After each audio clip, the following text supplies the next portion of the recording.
ಪ್ರತಿಭಟನೆಗಳು ನಡೆಸ್ತಾ ಇದ್ದಾರೆ ಹಲಾಲ್ ಬಜೆಟ್ ಅನ್ನುವಂಥದ್ದನ್ನ ವಿಚಾರವನ್ನು ಹಿಡ್ಕೊಂಡು ಎಲ್ಲೋ ಕೇಳಿದ್ರಿ ಸ್ವಲ್ಪ ನೋಡ್ರಿ, ಅಸೂಯೆಗೆ ಮದ್ದಿಲ್ಲ. ಬಿಜೆಪಿಯವರ ಪ್ರತಿಭಟನೆ ಇದೆಯಲ್ಲ, ಅಸೂಯೆಗೆ ಮದ್ದಿಲ್ಲ. ಇಂಥ ಬಜೆಟ್ ಕೇಂದ್ರ ಸರ್ಕಾರದ ಮೇಲೆ ಅವ್ರು ಪ್ರತಿಭಟನೆ ಮಾಡಬೇಕು.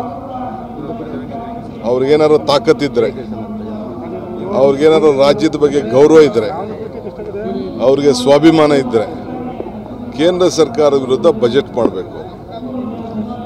ನಾವು ಎಲ್ಲ ರಂಗದಲ್ಲೂ ಕೂಡ 4 ಲಕ್ಷ ಕೋಟಿ ಬಜೆಟನ್ನು ಇವತ್ತು ನಾವು ಕೊಟ್ಟಿದ್ದೇವೆ.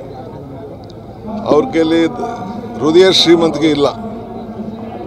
ನಾವು ಬಡವರ ಬದುಕನ್ನು ಬದಲಾವಣೆ ಮಾಡಬೇಕು ಅಂತೇಳಿ 5 ಗ್ಯಾರಂಟಿ ಕೊಟ್ಟು ಇಂಪ್ಲಿಮೆಂಟ್ ಮಾಡಿದ್ದೀವಲ್ಲ, ಅದನ್ನು ಹಳ್ಳಿ ಜನ ಅವ್ರಿಗೆ ಏನು ತೀರ್ಪನ್ನು ಕೊಡ್ತಾ ಇದ್ದಾರೆ ಅದನ್ನು ಅವ್ರ ಕೈಯಲ್ಲಿ ಸಹಿಸ್ಕೊಳಕ್ಕೆ ಆಗ್ತಾ ಇಲ್ಲ.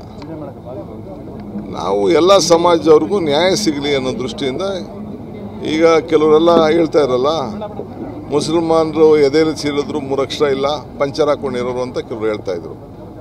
ಕೆಲವರು ಇವ್ರ ರೀತಿ ಟೀಕೆ ಮಾಡ್ತಾಯಿದ್ರು. ಎಲ್ಲ ಬದುಕಬೇಕಲ್ಲ, ಎಲ್ಲರೂ ಬದುಕಬೇಕಲ್ಲ. ಏನೋ ಸಣ್ಣ ಪಣ್ಣ ಕಾಂಟ್ರಾಕ್ಟು ಮಾಡಲಿ ಅನ್ನೋ ದೃಷ್ಟಿಯಿಂದ ಹಿಂದುಳಿದವ್ರಿಗೆ, ಅಲ್ಪಸಂಖ್ಯಾತರಿಗೆ, ಏನು ಒಬ್ಬರೇ ಅಲ್ಲ, ಮುಸಲ್ಮಾನ್ ಒಬ್ಬರೇ ಅಲ್ಲ, ಕ್ರಿಶ್ಚಿಯನ್ಸ್ ಇದ್ದಾರೆ, ಜೈನರಿದ್ದಾರೆ, ಪಾರ್ಸಿಗಳಿದ್ದಾರೆ, ಸಿಖ್ರಿದ್ದಾರೆ, ಅವರೆಲ್ಲರೂ ಕೂಡ ಇದ್ದಾರೆ. ಪರಿಶಿಷ್ಟ ಜಾತಿಗೆ ಕೊಟ್ಟಿದ್ದೋ, ಪರಿಶಿಷ್ಟ ಪಂಗಡಕ್ಕೆ ಕೊಟ್ಟಿದ್ದೋ, ಅವರು ಒಂದು ಹಳ್ಳಿಲಿ 50 ಲಕ್ಷ 1 ಕೋಟಿ ಕೆಲಸ ಮಾಡಲಿ, ತಪ್ಪೇನಿದೆ. ಸೊ ಹಿಂದುಳಿದವರು ಮೇಲೆ ಬರಲಿ. ಸೊ ಇವರು ಸಮಾಜನ ಒಡೆಯಕ್ಕೆ ಹೋಗ್ತಾ ಇದ್ದಾರೆ. ನಾವು ಸಮಾಜದಲ್ಲಿ ಹಿಂದುಳಿದವ್ರಿಗೆ ಮೇನ್ ಸ್ಟ್ರೀಮ್ ತರೋಕ್ಕೆ ನಾವು ಪ್ರಯತ್ನ ಮಾಡ್ತಾಯಿದ್ದೀವಿ. ಈಗ ಶಾಲೆಗಳು ವಿದ್ಯಾ ಹೆಚ್ಚು ಹಣ ಇವತ್ತು ನಾವು ಕೊಟ್ಟಿದ್ದೇವೆ. ಹೊಸ 500 ಪಬ್ಲಿಕ್ ಸ್ಕೂಲ್ ಇಂಥ ಪಬ್ಲಿಕ್ ಸ್ಕೂಲನ್ನ ಮಾಡ್ತೀವಿ ಅಂತ ಘೋಷಣೆ ಮಾಡಿದ್ದೇವೆ. ಏನು ತಪ್ಪದು?